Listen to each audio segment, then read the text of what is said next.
Many thanks to our friends on the 5. This is a Fox News alert. Welcome to Hannity on yet another big breaking news night. We're following 3 major breaking stories, a battle brewing between President Trump and Senator Mitch McConnell as he calls out the Senate Majority Leader for saying his expectations are actually too high. Also, President Trump firing back against the Destroy Trump media, Democrats over their Russia hysteria and meltdown. It is a brutal takedown. And also tonight, the president issues a statement of fact, a dire warning to North Korea and Kim Jong-un that he will no longer be held hostage. The world will not be held hostage. This after the rogue regime threatens an attack on Guam. And if Pyongyang, if they don't get their act together, they will face dire consequences. Tonight, the options America has to stop North Korea's growing aggression. We'll get into all of this in this breaking news opening monologue. All right, the president, he continues to slam who I call the weak, the spineless Senate Majority Leader Mitch McConnell for complaining that, quote, Trump has excessive expectations. Take a look at the president from earlier today. Just want him to get repeal and replace done. I've been hearing repeal and replace now for 7 years. I said, Mitch, get to work and let's get it done. They should have had this last one done. They lost by 1 vote. For a thing like that to happen is a disgrace. And frankly, it shouldn't have happened. That I can tell you. Senator, why don't you have that sense of urgency the president has? Now, my name today was also brought up when President Trump was asked if Mitch McConnell should, in fact, step down. Watch this. Senator McConnell considered stepping down as majority leader. There's some conservative analysts, including Sean Hannity, say it's time for him to retire. Well, I'll tell you what. If he doesn't get repeal and replace done, and if he doesn't get taxes done, meaning cuts and reform, and if he doesn't get a very easy one to get done, infrastructure, if he doesn't get them done, then you can ask me that question. So what is that? Yes you can ask me the question. That means ask me that question. Now, the president's comments come in response to Senator McConnell whining like a 5-year-old, complaining, making excuses to his constituents in Kentucky that the president's expectations are just too high to pass repeal and replace after 8 months. Now, here's a news flash for Senator McConnell. Get to work, Senator. Now, you don't seem to get that you and your fellow Republicans, you are the ones that set those excessive expectations. Republicans, they're the ones who have promised over and over and over and over again for 7 years they're going to repeal and replace Obamacare, like Senator John McCain. He cast the deciding vote that literally derailed this effort to get rid of Obamacare when it really mattered, not a phony vote. So if senators like McConnell, McCain, and if you can throw Susan Collins of Maine in, Lisa Murkowski of Alaska in, who voted not to get rid of what they promised to get rid of. These Republicans, if you can't get your job done, then it's time for you to step aside, get out of the way. We need new people in those positions. Americans are suffering every day because of this. So it's time to clean house, put leaders in charge who are going to listen and serve the American people. And while we're at it, as the president mentioned today, it's time for those senators, yes, to lose their chairmanships if they are going to hold the whole party hostage. If Senator McConnell wants to make excuses and whine constantly about President Trump being too demanding, Senator, time to retire. And you know what else? It's time to drastically cut Congress's vacation time. Seriously? They're on vacation. Get this, in the month of August, the Senate will be in session for a whopping 3 days. Wouldn't you all like a month off? I would. And for the year, the Senate, well, they're off for a total of 69 days. That's over 3 months. Now, most of you, including myself, watching this program, what do you take? 2, 3 weeks a year, maybe a couple of long weekends. And senators like McConnell, they don't show up for work for 69 days and then complain when the president is calling them out for not keeping their promises and getting the job done. Well, it's time for Mitch McConnell to get it together or go home, retire, play golf, go on a fishing trip. Also tonight, President Trump firing back at the Destroy Trump media and Democrats who claim that he's going to fire the special counsel, Robert Mueller. The president also slammed this Russia, collusion, hysteria, and breathless reporting. Watch this. I've been reading about it from you people. You say, oh, I'm going to dismiss them. No, I'm not dismissing anybody. I mean, I want them to get on with the task, but I also want the Senate and the House to come out with their findings. Now, judging from the people leaving the meetings, leaks, but they leave the meetings all the time and they say, No, we haven't found any collusion. There is no collusion. You know why? Because I don't speak to Russians. In other breaking news, the president also defended his former campaign chairman, Paul Manafort, after we learned earlier this week that the FBI literally executed a pre-dawn raid of his home because he didn't follow Hillary Clinton's example. Watch this. I know Mr. Manafort. I haven't spoken to him in a long time, but I know him. He was with the campaign, as you know, for a very short period of time, relatively short period of time, but I've always known him to be a good man. I thought it was a very, they do that very seldom. So I was surprised to see it. I was very, very surprised to see it. I've always found Paul Manafort to be a very decent man. And he's like a lot of other people, probably makes consultant fees from all over the place. Who knows? I don't know. But I thought that was that was pretty tough stuff. We'll have more on all of this later in the program, but our top story tonight, the president is not backing down in this nuclear standoff with North Korea. Now, after Pyongyang said that they're threatening to attack Guam, and they called his fire and fury comments, a load of nonsense, the president responding with very strong language and a promise for Kim Jong-un. Take a look. The people that were questioning that statement, was it too tough? Maybe it wasn't tough enough. They've been doing this to our country for a long time, for many years. And it's about time that somebody stuck up for the people of this country and for the people of other countries. So, if anything, maybe that statement wasn't tough enough. What they've been getting away with is a tragedy, and it can't be allowed. The people of our country are safe, our allies are safe, and I will tell you this, North Korea better get their act together, or they're going to be in trouble like few nations ever have been in trouble in this world. How refreshing, especially compared to Obama and former President Clinton, which allowed this to happen. Now, the president did also, very importantly, he warned North Korea about their proposed plan to fire missiles near Guam. Watch this. I read about we're in Guam by August 15th. Let's see what he does with Guam. He does something in Guam, it will be an event the likes of which nobody's seen before, what will happen in North Korea. It's a statement. Has nothing to do with dare.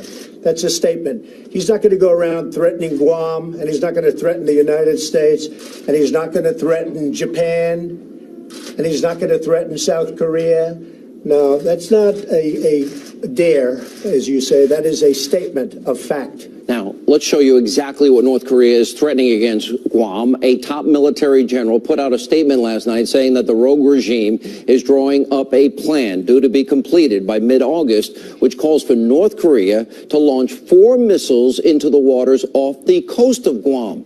Earlier today, the president, he also addressed the policies of appeasement and capitulation that were carried out and championed by Democrats the last 25 years when it comes to North Korea. We don't learn from history, we're doomed to repeat it, right? For example, former Obama National Security Advisor Susan Rice writing an op-ed for the New York Times today suggesting that America, quote, may need to, quote, tolerate a nuclear-armed North Korea the same way the U.S. did with the former Soviet Union. Remember, it was 1994, the Clinton administration. They cut a deal with Kim Jong-un's father, Kim Jong-il, giving North Korea $4 billion in energy aid in exchange for the promise that the rogue regime would freeze and eventually end its nuclear weapons program. Bill Clinton said this is a good deal for the American people. Take a look. This is a good deal for the United States. North Korea will freeze and then dismantle its nuclear program. South Korea and our other allies will be better protected. The entire world will be safer as we slow the spread of nuclear weapons. Now, predictably, the deal turned into a complete and utter disaster, and it's a direct reason why we are in the situation we are in, on the edge, the world being on edge tonight with North Korea. Earlier today, the president called out President Clinton's foolish mistakes. Watch this. We'll always consider negotiations, but they've been negotiating now for 25 years. Look at Clinton. He folded on the negotiations. He was weak and ineffective. Now, the president clearly is not going to repeat the policies of appeasement of the past. And as we have now been saying on this program for years and years, and for the past couple of nights, there really are not any great solutions when it comes to North Korea. Last night on the show, however, the deputy assistant to the president, Dr. Sebastian Gorka, he hinted perhaps there are. Take a look. There are numerous scenarios that do not involve the use of force or some kind of conflagration on the Korean Peninsula. There are covert means, there are means that we don't discuss on television that can incapacitate a regime's capacity to use its military. And earlier this week on this program, the former Speaker of the House, Newt Gingrich, gave a brilliant assessment of how to deal with the North Korean threat by building a strategic defense system that President Reagan proposed. And that gives us, what, 10, 20, 30, 40 chances if, God forbid, an ICBM is headed to the United States, instead of just one or two shots at getting it out with a THAAD missile system, anti-missile system. All right, joining us now, Fox News military analyst, General Jack Keane. General, I've been saying on the air, no real good solutions. I'm listening to the president today, and I don't think the president could be any stronger, the likes of which we've never seen. And maybe what he said the first day wasn't even strong enough. And this is a statement of fact, not a dare. This will happen. Your thoughts?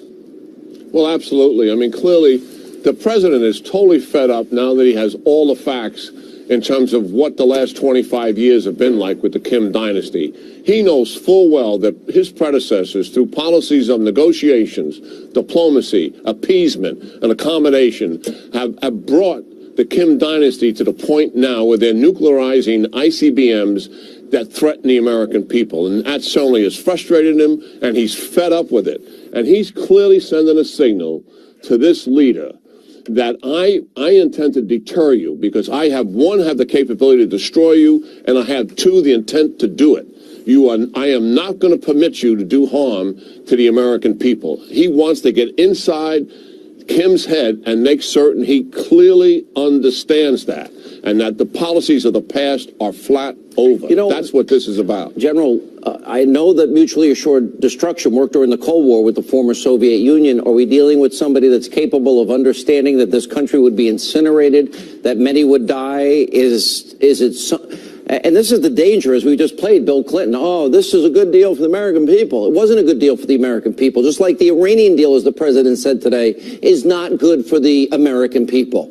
What is it about this inability of some on the left to understand you cannot negotiate and bribe, these rogue regimes and dictators, that they don't keep their word? Yeah, the Cold War is very instructive to us because the Cold War was very successful in using deterrence against the Soviet Union. And to have effective deterrence, Sean, there's two things you got to have. You have to have, number one, real military capability. Your adversary's got to understand that that capability is there. And we have that. Number two, your adversary's got to understand that you intend to use it. He's got to believe that there is political will and there's commitment to use that force if necessary. The Soviet Union understood that clearly and understood it very dramatically when President Reagan was president. What we've had recently is appeasement, accommodation, and that is what has generated I think it's a rational decision on Kim's part to nuclearize ICBMs, put the American people at risk, to guarantee forever then that the United States would never do regime change, which he's paranoid about. That is a rational strategy he actually has. Not irrational. It's rational. His bellicose language and his verbosity and his tendency to say that I'm going to destroy the American people, certainly that kind of language is unacceptable. All right, last question, General, and we really appreciate your insight here. On a scale of 1 to 10, how dangerous is this situation for the United States and the world tonight? Well, it's a dangerous situation. Let me just say it in my own words. I don't believe we're going to war with North Korea. I think this president will keep us out of that war because the Chinese are believing that this president is sincere about what he intends to do to protect the American people. And the Chinese, at the end of the day, while they have been gaming us for years and they've been playing this president a little bit, step one, and it's only step one, was a UN resolution that the Chinese backed. There's more to be done on their part. The president is holding his shotgun. Is this a 7? Is this an 8? I'm not trying to pin you down. I'm not going that game. I don't play that game. I gave you the facts. I'm saying no war. There will be no war. The American people can relax. I don't know about relaxing. This is pretty bad. They're nuts. General, good to see you. Thank you, sir. Here now with more reaction, former senior intelligence officer, Lieutenant Colonel Tony Shaffer, Fox News contributor, Lieutenant Colonel Michael Waltz is with us. Lieutenant Colonel Schaefer, let me begin with you. Sure. How dangerous is this, and is this now coming to a head? Look, it's as dangerous as ever by the fact that we've allowed this to linger since 1954. And the fact is this, the biggest danger to actual armed conflict, Sean, is miscalculation. General Keane just laid out the essence of what we're facing now. We have to actually go about doing what we have to find a way to convince the North Koreans that, look, the idea of appeasement, of buying you off, is going to end. The current problems go back to 1994, to October 94, when we entered into this so-called framework agreement that President Clinton put us in. And, Sean, let me tell you something. We knew back then that they had 5 nuclear weapons. The very premise of the concept was flawed from day one, and it's only gotten worse. So we do have options to try to take action against the North Koreans. We can do special operations options. We've had that on the books since the 90s. Look, we've done effective things against the Iranians using advanced technology, cyber operations, information operations. That's another option. And frankly, the last one we have right now is to make a show that shooting your missiles will be completely feckless by the fact we have the THAAD and the Aegis systems right off the coast. We could knock those missiles down if we so choose. So the president does have some options short of going to war to show that we mean business. Lieutenant Colonel Walls, let me ask you, as we now move forward here, and I keep saying there's no good options because we allowed him to get to this point. Right. And that being the case, if we have to take military action here, even if we had a coalition of the willing, including China and Russia, let's say Israel, Western European allies, and we have to go in militarily, and we're taking out these nuclear sites. He has nukes. And is there risk of nuclear fallout? Is there risk that he can fire at Guam, South Korea, Seoul, China, Japan before we actually take the sites out? Is that a real worrying concern? Worst case scenario, how many people dead are we talking about?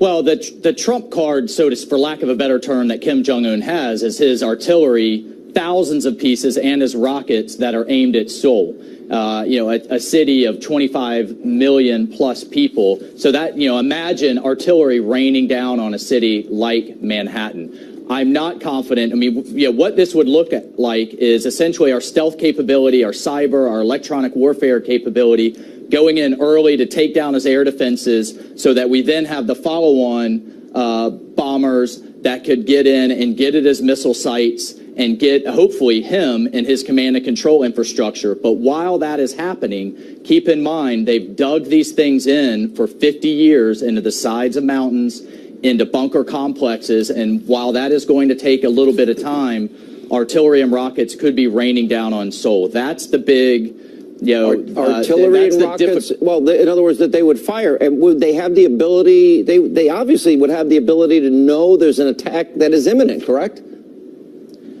Well, that's right. I mean, I think we could get in and get a lot of their nuclear capability in their missile sites before a lot of that occurs, but enough of it's going to occur that it's going to cause collateral civilian casualties. But Sean, the point is that getting back to talks, which is what a lot of people are saying we need to kind of simmer down and get back to negotiations, is going to allow his military capabilities to mature even further. All right, guys, thank you both for being with us on this busy breaking news. Now we'll have more on the escalating tensions with North Korea.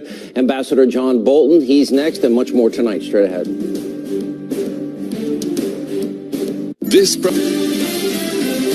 If North Korea does anything in terms of even thinking about attack of anybody that we love or we represent or our allies or us, they can be very, very nervous. I'll tell you what, and they should be very nervous because things will happen to them like they never thought possible.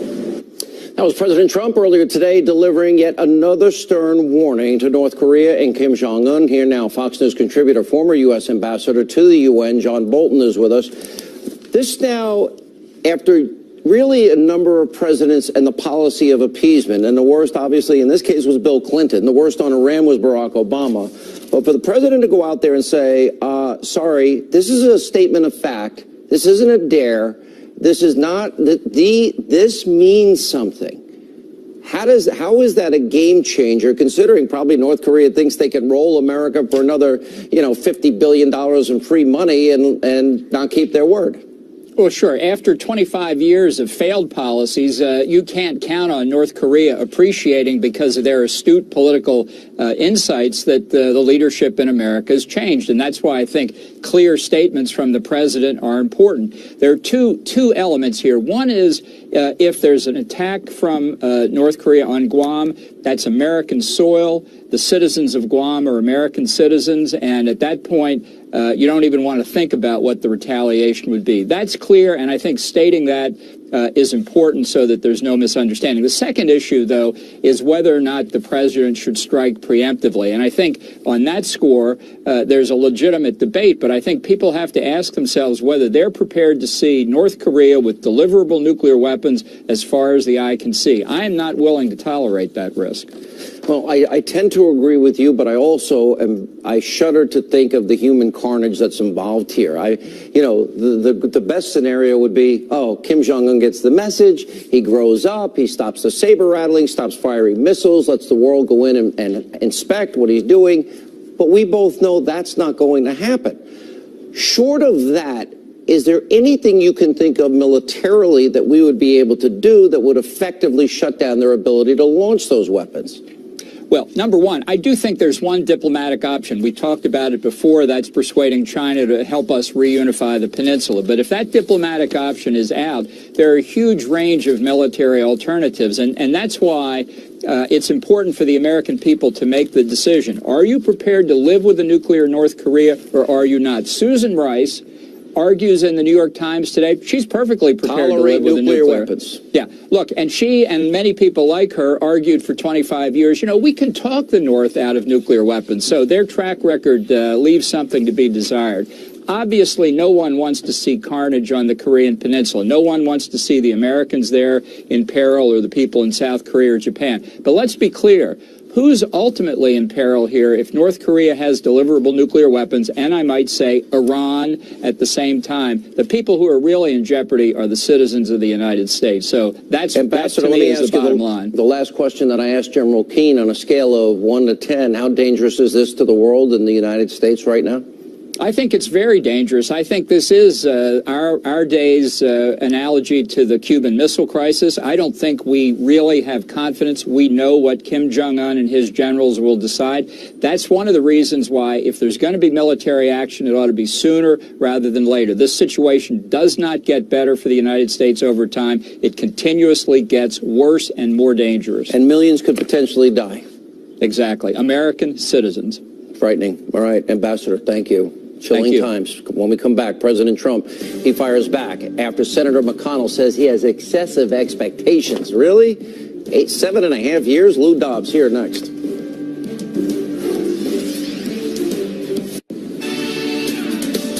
Live from America's News headquarters, I'm Marianne Rafferty. The Chinese government appears to be outlining their role in the conflict between the United States and North Korea. According to a Chinese state-run newspaper, China would stay neutral if North Korea launches an attack that threatens the United States. But if America strikes first and tries to overthrow the North's government, China would stop them.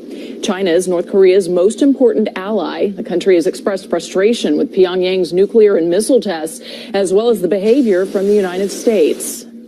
And Louisiana's governor declaring a state of emergency for New Orleans after the city's water pumping system malfunctioned. Heavy rains over the weekend caused some serious flooding, and more is in the forecast. The pump failure means the city's ability to drain stormwater has diminished.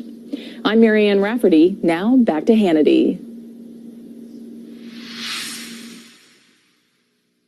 I just want them to get repeal and replace done. I've been hearing repeal and replace now for 7 years. I said, Mitch, get to work and let's get it done. They should have had this last one done. They lost by 1 vote.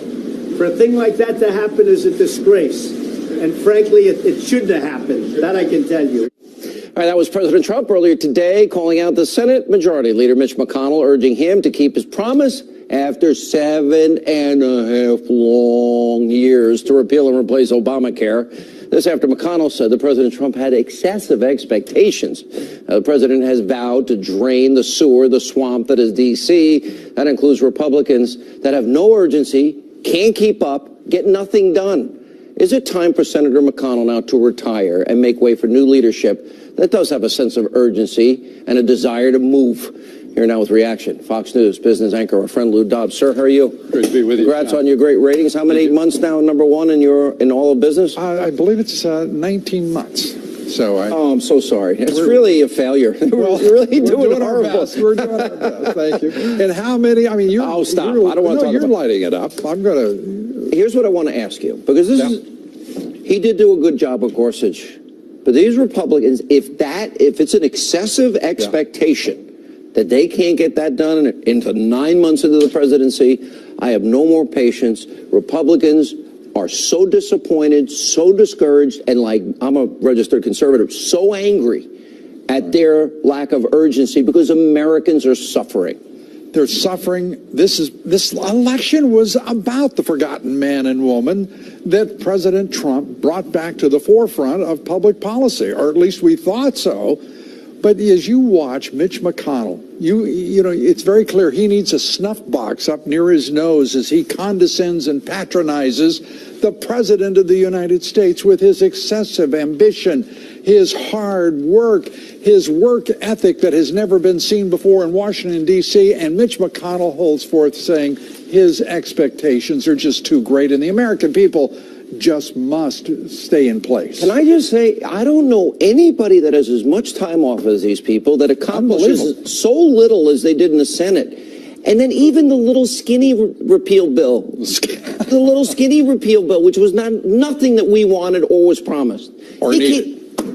Go ahead, sir. No, I mean, when you look at what McConnell has done, what Ryan has done, the Republican Party is in crisis and doesn't even know it. This party is led by people maintaining the status quo. This election, President Trump is in office to get rid of the old ways and bring in the new, to disrupt and to, if you will, discomfort all of the people who are willing to sit on their hands with their sinecures in the Senate and the House instead of working for a living and representing the people who do work for a living. With all of that said, we have so much good news. Over 1 million jobs have been created, 9,000 people in the workforce, Obama-era regulations gone, the lowest number of people on food stamps in 7 years. And I'm like, you people can't. And I heard in the president urgency and frustration because this isn't like how the real world works. No, it is not. It's not how carpenters and plumbers and electricians. And suddenly these jobs are back. People said he couldn't do it in his first term, let alone in the first 6 months of his presidency. He's doing exactly that. All right. We got tapes of all the times McConnell and McCain, promised again and again and again, repeal and replace. It's so frustrating. All right, Lou, good to see you, sir. Great to be with you, Sean. Appreciate it. Thank you. And when we come back, one-on-one, Hannity versus Lanny Davis about why the left, why do they always get a free pass? Why does his friend Hillary get away with basically everything and anything? That's next.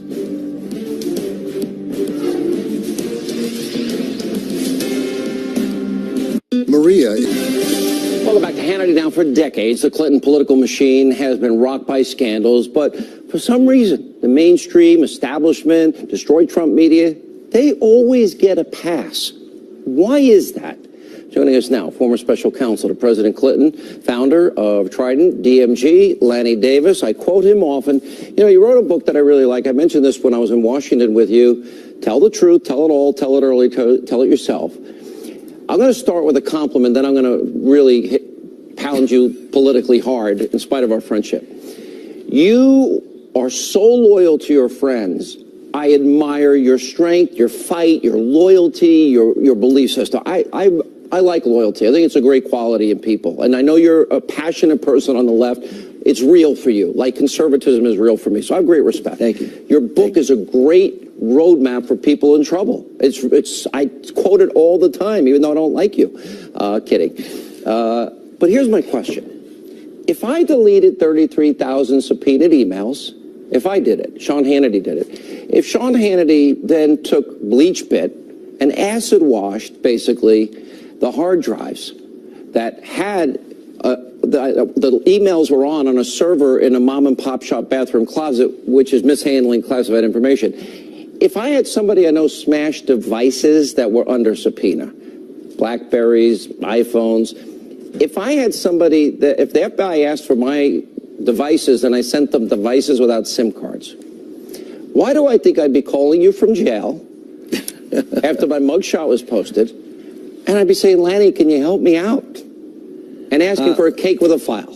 Look, first of all, thank you for your compliments and for your criticisms. I still love you, even though you're mostly wrong. No, you don't. You don't love me. You just stop. You're lying to people. You're mostly wrong. I forgive you. But on what you just said, the FBI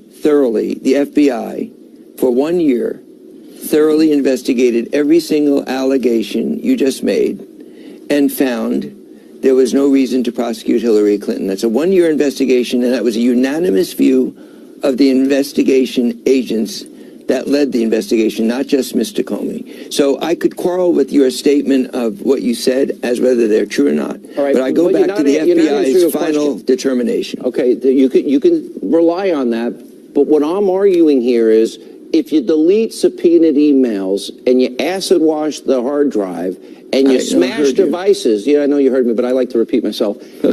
Okay, that to me is obstruction of justice. The law is very clear about mismanaging classified top secret special access program information and deleting such, both of which Comey said she did.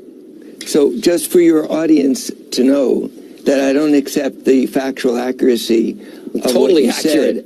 That's called truth. What you said, but I will quote James Comey, who I have a great deal of disrespect for, as doing something completely contrary to the Justice Department policy because he thought he gets away with violating policies when he sent his October 28th letter. So I have no admiration for Mr. Comey. I have a good deal of criticism. But he conducted a 1 year investigation on each of the topics you raised. The 33,000 you mentioned are personal, non-State Department related emails that were deleted, which everyone in Washington who has personal emails would agree they're not the subject of a subpoena about State Department official business, classified information mishandled.